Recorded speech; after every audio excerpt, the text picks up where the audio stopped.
صحرا کی تیز ہوائیں سنسان گھاٹیوں سے ٹکرا رہی تھی۔ رات کی سیاہی نے زمین کو اپنی لپیٹ میں لے رکھا تھا اور آسمان پر بادلوں کی تہہ چاند کو اپنی روشنی بکھیرنے سے روک رہی تھی۔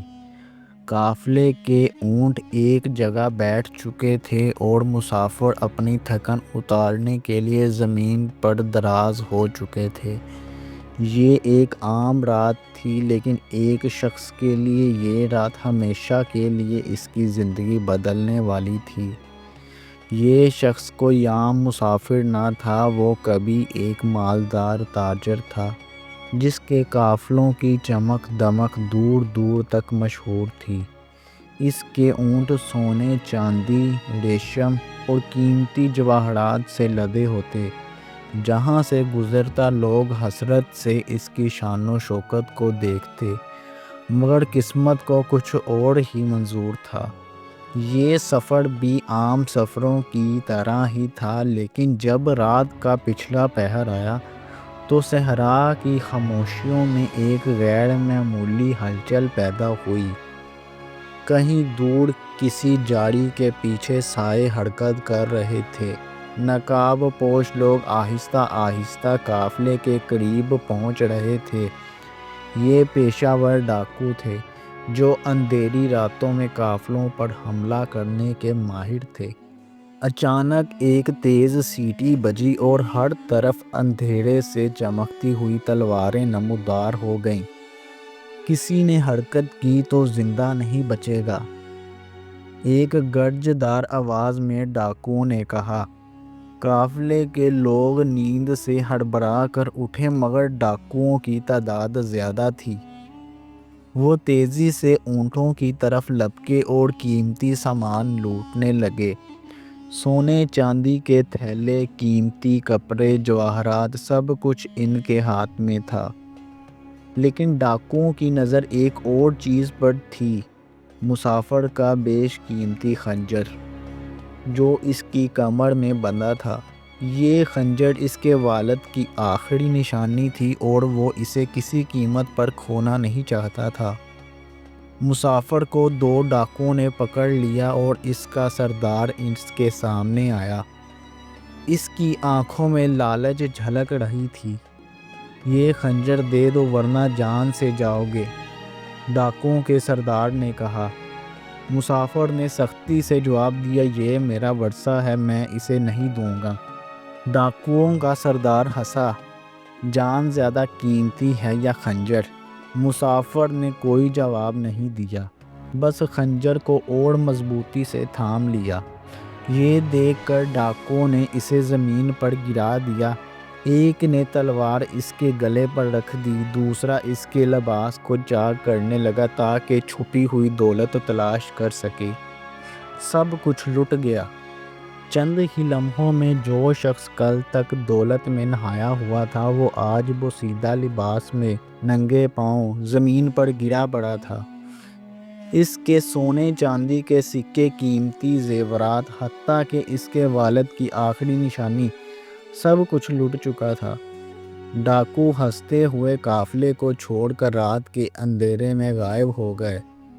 صبح ہوئی، سورج کی روشنی نے صحرائی ریت پر سونے کی چمک بکھیری، مگر مسافر کے لیے یہ روشنی نہیں بلکہ تباہی کا اعلان تھا۔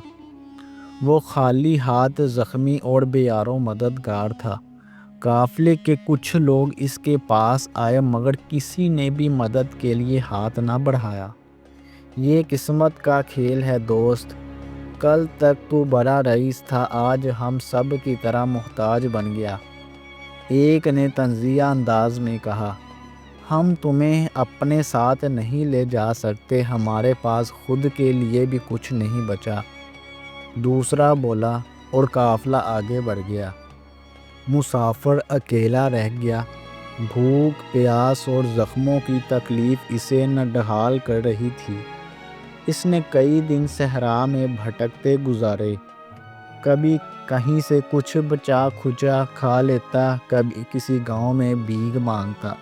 وقت نے اس پر ایسا وار کیا کہ جو کبھی شاہی لباس پہنتا تھا، چھیتروں میں لپٹا ہوا تھا۔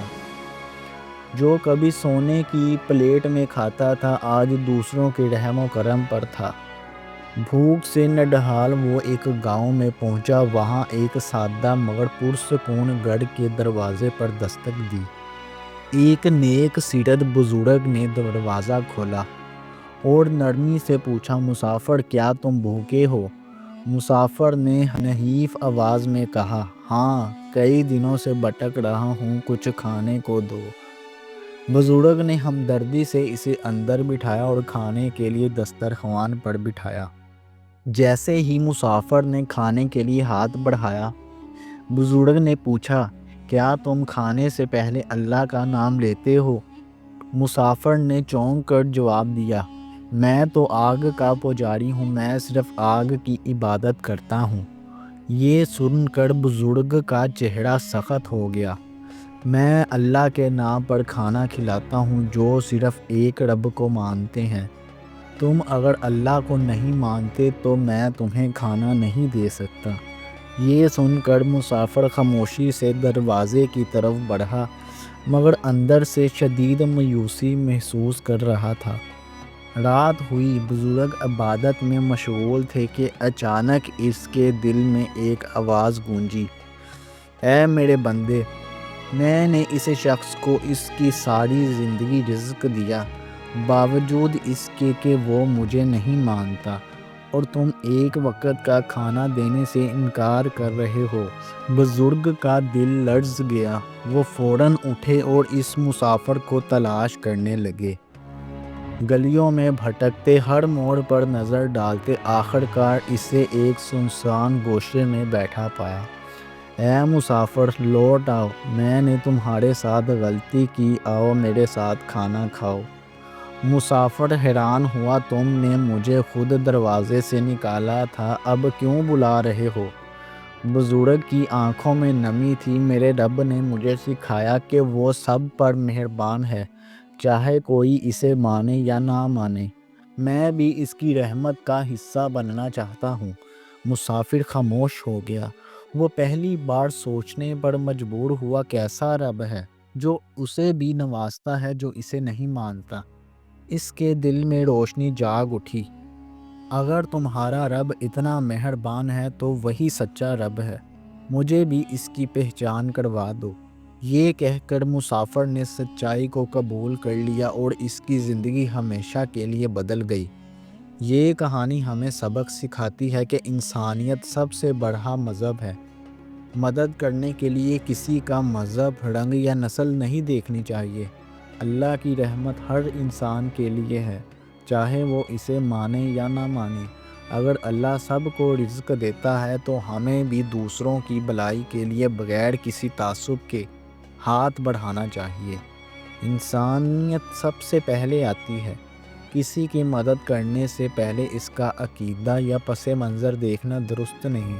نرمی اور محبت دل بدل سکتی ہے۔ زبردستی یا سخت رویہ کسی کو صحیح راستے پر نہیں لا سکتا، مگر ہمدردی بڑے کارنامے کر سکتی ہے۔ دولت اور مقام عارضی ہیں، جو آج امیر ہے کل غریب بھی ہو سکتا ہے، اس لیے دوسروں کے ساتھ حسن سلوک کرنا ضروری ہے۔ اگر ہم واقعی اچھے انسان اور اچھے مسلمان بننا چاہتے ہیں تو ہمیں ہر انسان کے ساتھ عزت اور محبت سے پیش آنا چاہیے۔